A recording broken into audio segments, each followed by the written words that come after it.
फासणारी धक्कादायक बातमी समोर आली आहे। एका निर्दयाने आपल्या पोटच्या गोळ्याला सिमेंटच्या ओट्यावर आपटून हत्या केली।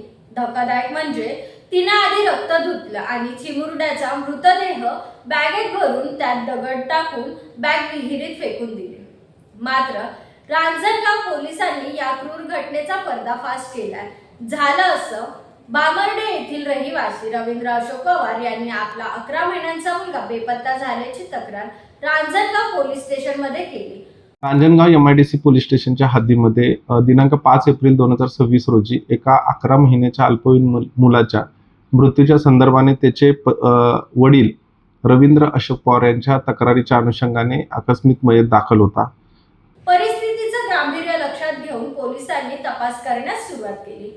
पोलिसांना सुरुवातीपासूनच मुलाची आई पूजा रवींद्र पवार हिच्यावर संशय होता, कारण तिच्या वागण्या बोलण्यामध्ये तफावत वाटत होती। पोलिसांनी तिची चौकशी केली असता तिने उडवाउडवीची उत्तरं दिली। मात्र पोलिसांनी काठी दाखवताच तिने कबुली दिली, मला दुसरं लग्न करायचं आहे, जर मुलगा असेल तर मला लग्न करता येणार नाही, म्हणूनच मी मुलाची हत्या केली। या विकृत विचारातूनच तिने आपल्या पोटच्या गोळ्याची हत्या केल्याची कबुली दिली। आरोपी महिलेने मुलाला सिमेंटच्या ओट्यावर आपटलं, ज्यात त्याचा जागीच मृत्यू झाला आणि दुसरं लग्न करण्यासाठी हा मुलगा जर असेल तर कोणी लग्न करणार नाही या भावनेतून आणि तशाच पद्धतीने हा 11 महिन्याचा मुलगा सारखा घरी रडतो, त्रास देतो, किरकिर करतो। या दरम्यान रागाच्या भरामध्ये तिनं मुलाचं जे डोकं आहे ते एका सिमेंटच्या ओठ्यावरती आदळून त्याचा खून केलेला। त्यानंतर कोणालाही संशय येऊ नये म्हणून तिने मुलाचा मृतदेह एका बॅगेत भरला आणि बॅग तरंगू नये म्हणून